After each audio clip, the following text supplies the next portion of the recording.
The rain was coming down in a steady silver curtain over Manhattan, washing the glass towers in a watery glow that mirrored both the beauty and brutality of the city. Inside one of those towers sat Claire Winslow, the formidable 38-year-old CEO of Winslow Global Holdings. She was the kind of woman whose name commanded respect in boardrooms across 3 continents. Her reputation had been forged through a relentless work ethic, an unbending demand for perfection, and a sharp tongue that spared no one, not competitors, not colleagues, and certainly not subordinates. Claire had not reached the pinnacle of corporate power by being kind. Years of clawing her way through male-dominated corridors had left her convinced that compassion was weakness. Her life was a parade of precision.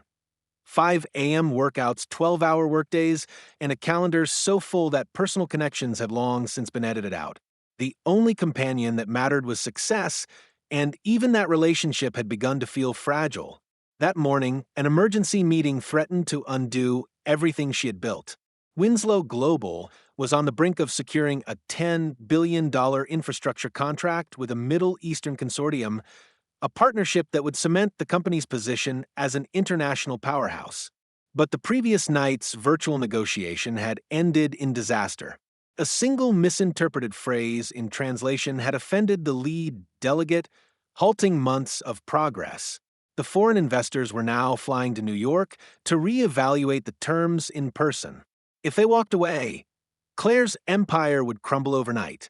She stormed out of her penthouse apartment just after 7, umbrella forgotten, phone pressed to her ear as she barked instructions at her legal team.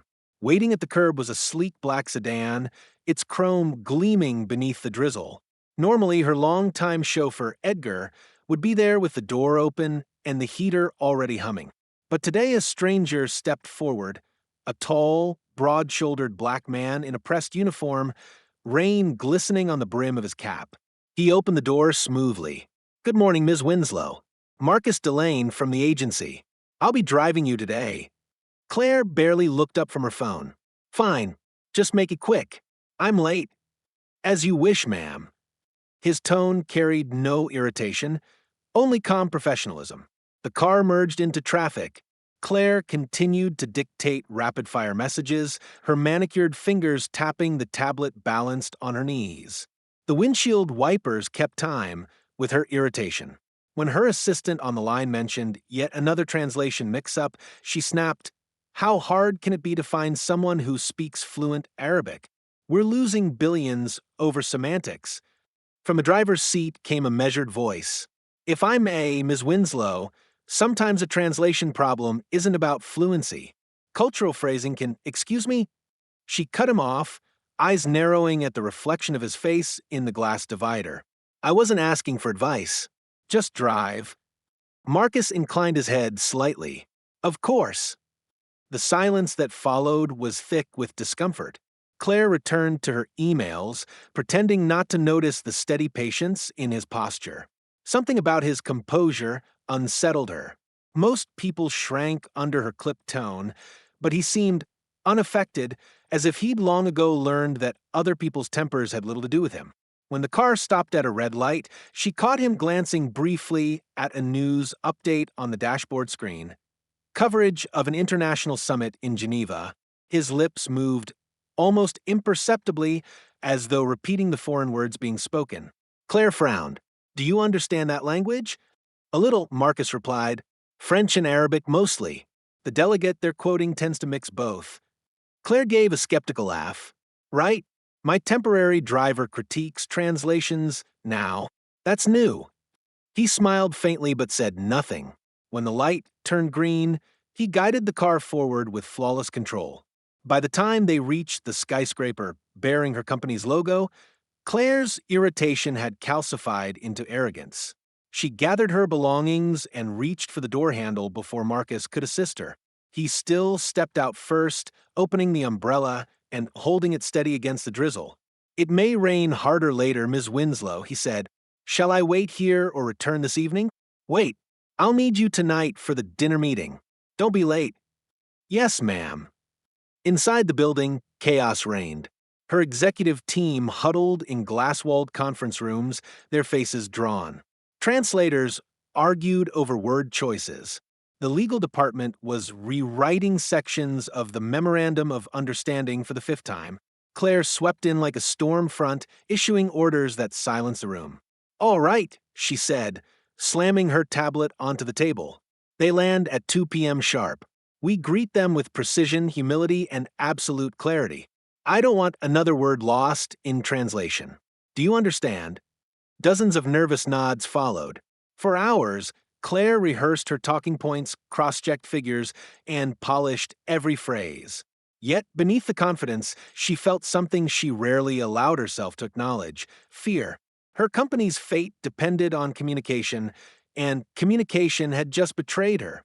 At 2 o'clock, the delegation arrived. 6 dignitaries in flowing robes and tailored suits, their expressions polite but guarded. They were accompanied by interpreters who already looked strained. Claire greeted them warmly, yet each handshake felt like a test she was failing. The opening remarks went well enough, but soon cultural nuances began to erode the conversation. One delegate asked through the interpreter about Winslow Global's moral accountability.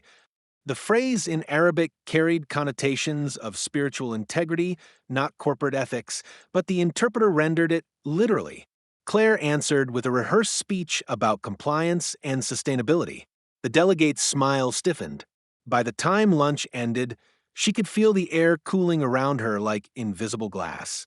When they requested to pause negotiations until dinner, Claire's pulse pounded in her ears.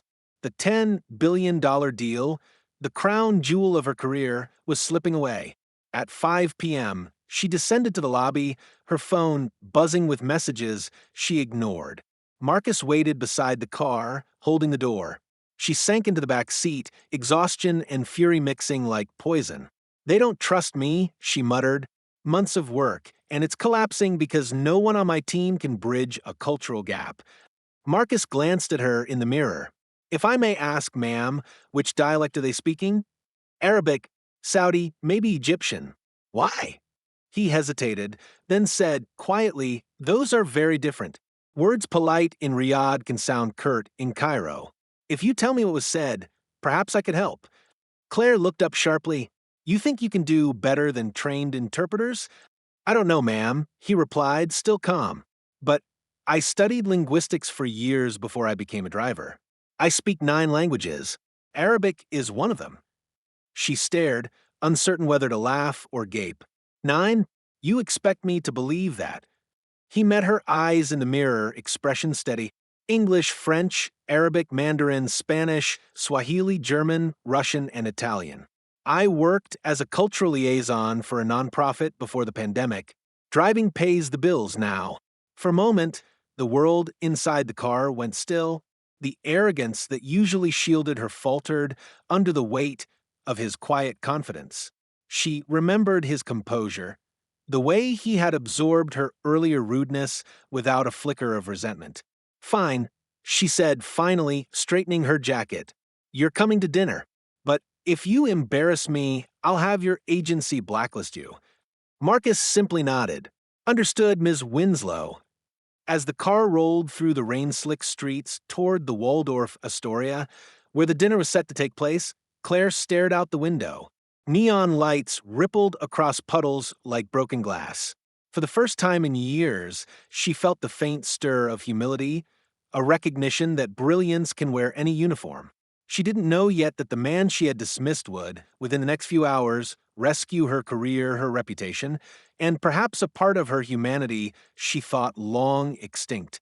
But for now, the arrogant CEO sat in silence, and the polyglot driver steered through the night, both unaware that destiny had already taken the wheel.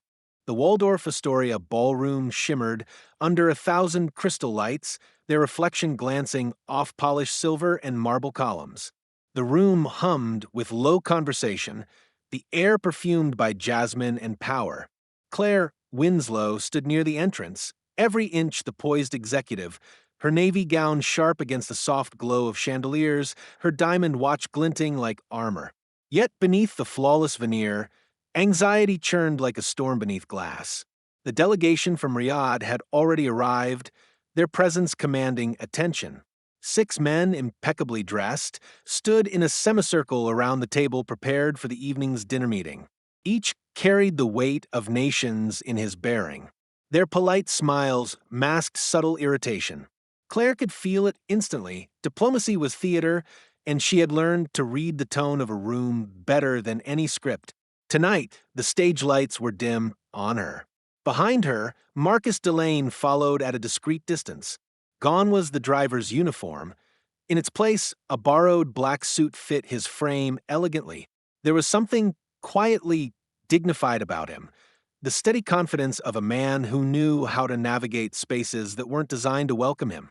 The other executives in Claire's team shot him curious glances, uncertain who he was. Claire introduced him briskly. "This is Mr. Delane," she said. "He's assisting me with cross-cultural coordination this evening." The men nodded politely, their expressions unreadable. Marcus bowed slightly in greeting, uttering a soft phrase in Arabic, "Assalamu alaikum wa rahmatullahi wa barakatuh." "Peace be upon you, and God's mercy and blessings." The delegation paused. Their faces warmed, almost imperceptibly. Claire noticed it immediately, the subtle shift in atmosphere, the loosening of guarded posture. One of the elders, Sheik Hamdan, responded in kind, his tone respectful but curious. Marcus replied fluently, his accent smooth, his cadence natural. Claire could not understand a word of what was being said, yet she felt the tension in the room dissipate like morning mist. When Marcus turned back to her, he murmured softly. He said, "It's good to see an American company bring someone who respects their customs. He appreciates your presence." She exhaled in relief. "Then let's hope it stays that way." As the dinner began, waiters moved with clockwork precision, setting down plates of roasted lamb, saffron rice, and cardamom-scented tea. Claire led the conversation with polite formalities, carefully following the prepared notes her interpreters had drafted. The official translator stood by, but she could tell they were struggling. The dialect was fluid, interwoven with idioms foreign to their training.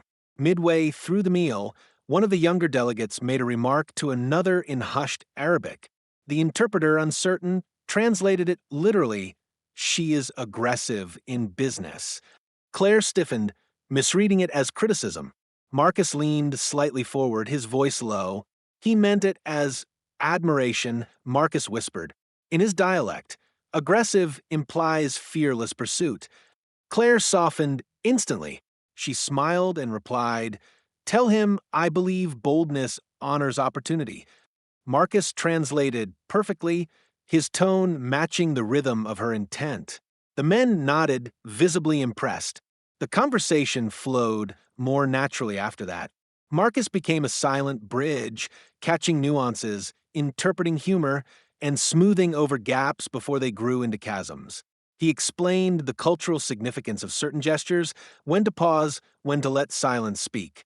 At one point, Sheik Hamdan recounted an old Arabic proverb, "A river does not boast of its water until it meets the sea." The interpreter stumbled, unsure how to convey its meaning. Marcus stepped in seamlessly, explaining, "He means that true wisdom recognizes the greatness of others. It is a compliment, Ms. Winslow. He compares you to the sea." Claire smiled, humbled. "Then please tell him," she said softly, "that every sea learns from the rivers that feed it." When Marcus translated her words, the entire table broke into warm laughter and applause. The elder's face lit up with genuine respect. The mood transformed completely. What had begun as tense diplomacy evolved into shared goodwill. For the next 2 hours, Marcus guided the dialogue like an orchestra conductor, subtle yet masterful. His linguistic skill was breathtaking, but what struck Claire even more was his emotional intelligence. He didn't just translate words, he translated humanity. He understood when a jest was masking pride, when a pause was a test of patience, when formality softened into friendship. Near the end of the dinner, Sheik Hamdan leaned forward and addressed Claire directly, speaking in a mixture of Arabic and English. "You have shown deep understanding, Ms. Winslow," he said. "You listen not only to what is said, but to what is meant. This is rare in business." Claire inclined her head. Understanding begins with respect. She Camden. Marcus caught the approving glint in the elder's eyes. The moment was sealed. When the plates were cleared and the final signatures awaited, the chief negotiator rose and extended his hand. Winslow Global, he declared, will have the honor of building the future with us. Applause filled the room. Cameras flashed. Claire stood frozen for a heartbeat, disbelief giving way to gratitude, so intense she could hardly speak. The $10 billion deal, months of sleepless nights, impossible pressure, and near collapse, had been rescued not by her corporate strategy, but by the humility of a man she had underestimated. When the guests finally departed, the ballroom emptied into a soft quiet. Claire turned to Marcus, her voice low. "I don't know how to thank you." He gave a modest smile. "You just did, ma'am." She shook her head. "No, you did tonight what no consultant or interpreter could do. You understood them, not just their language, but their hearts." Marcus's eyes softened. Communication is never about words alone. Sometimes people just need to feel seen. For a moment, Claire could only look at him, realizing how wrong she had been that morning. The man she had dismissed as just a driver had not only saved her company, but restored her faith in the quiet power of integrity.